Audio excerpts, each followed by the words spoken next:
Ludvig Kagen, velkommen til Halgås. Du vil forsøge at dyrke heden. Jeg vil bygge kongens første koloni derude. Det er fantastisk, det du er i gang med. Jeg får redan en känsla av liv her ute. Heden er Guds natur i al sin pragt. Hvorfor kastrere et vildt væsen, der bare gerne vil være frit? Man har Gud netop ikke sat mennesker på jorden for at skabe civilisation. Gud er kaos. Livet er kaos. Nej, krig er kaos. Men vinderen er den, som kan finde ud af at kontrollere kaos. Det er min jord. Det er kongens jord. Jeg arbejder for kongen.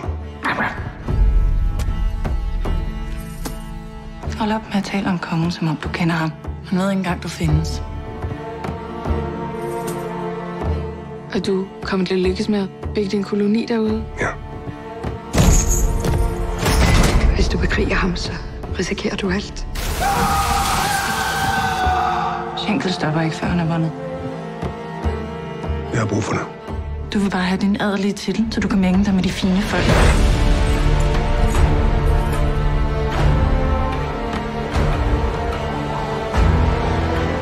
Jeg må væk herfra.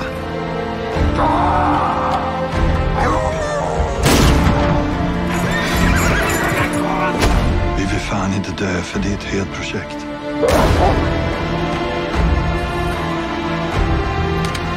Hold dig væk fra heden. Er det forstået? Kaos, Ludvig.